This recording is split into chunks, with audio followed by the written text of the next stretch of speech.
So we back with the coldest winter ever, continuing with chapter 1 where I left off at.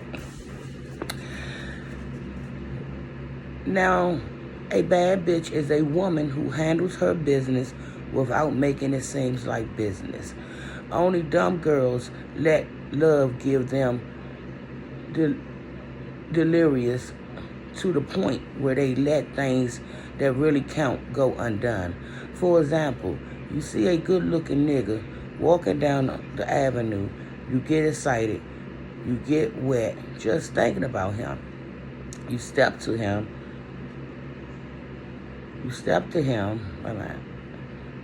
size him up, and you think looks good. You slide your eyes down to his zipper, check for the print, inside you scream. Yes, it's all there. But then you realize he's not wearing a watch, ain't carrying no car keys, no jewelry, and he's sporting last month's sneakers. He's broke as hell. A bad bitch realizes that she has two options. Number one, she can take him home and get her groove on just to enjoy the sex and don't get emotionally involved because he can't afford her. Or number two, she can walk away and leave his broke ass standing right there. Having a relationship is out. Getting emotional involved is out. Taking him seriously is out. If a bad bitch is extra slick, she can keep this guy on the side for the good sex. He then becomes a commercial to the money man, who is the main program. The money man is the guy who knows how to provide, knows how to bring home the goodness and bless his woman with everything she wants. Now, the money man might not be ringing any bells sexually, but if he has ends, if his pockets are heavy, a bad bitch will moan like this nigga is the original Casanova. When he's sexing her, she'll shake, pant, and cry out like he's creating orgasms as strong as ocean waves. Now, moms must have been a bad bitch because she had it both ways. She had the money man with the good looks, loyalty, and I know Pops was laying it down in the bedroom. Mom's got her hair done once every 3 days. The shop we went to, cause she always took me, was for the high roller girls.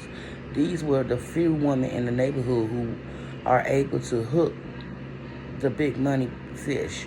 They all went to this shop to get their hair done, nails did, and more importantly, to show off and update on shit going on. Erlene's was where we could get our hair done while we collect information on the side. By the time I was 7, I understood the rules perfectly. Keep the family business quiet. Most things were better left unsaid. Even though this was the high roller hair shop, we were clear that motherfuckers were jealous of us. My pop's operations was steadily building. As a young guy, he started off as a lookout, but was too sharp. So sharp that now he has his own, organized his own thing. He has his own workers and whatnot. People knew he was healed to being the next Big Willie by his style.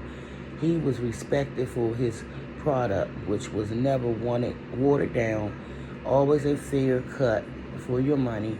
So me and my moms would catch those jealous glances, but we threw them shits right back. Our attitude toward other females was, hey, your man works for my pop. Now bow down to the family who puts food on the table for you and yours. Santana was the #1 businessman in our area by the time I was 13, running things. Although he taught me never to sweat the small stuff, it seemed like every move he made, he thought about carefully. I would hear his keys unlocking the front door into our apartment.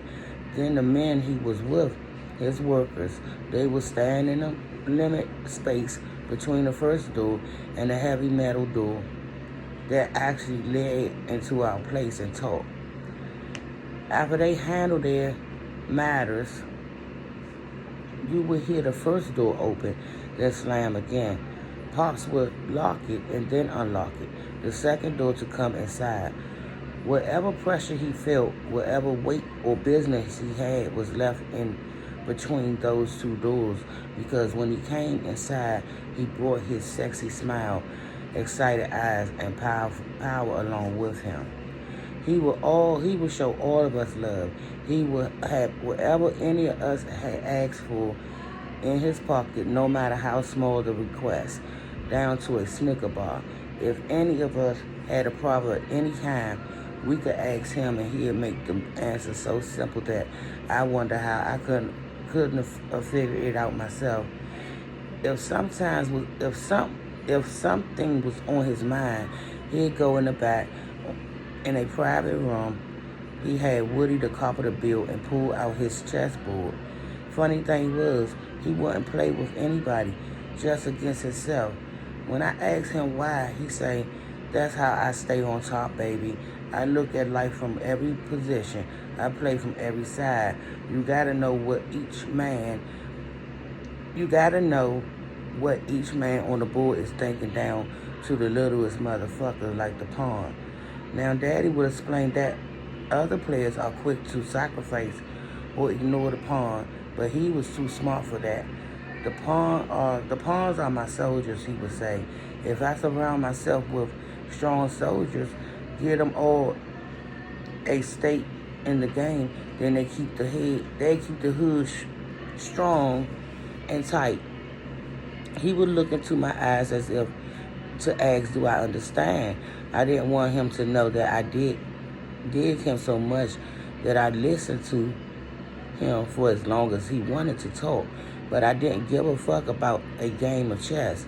He would break down how around our way there were always some young kids trying to spread their wings and test his operation.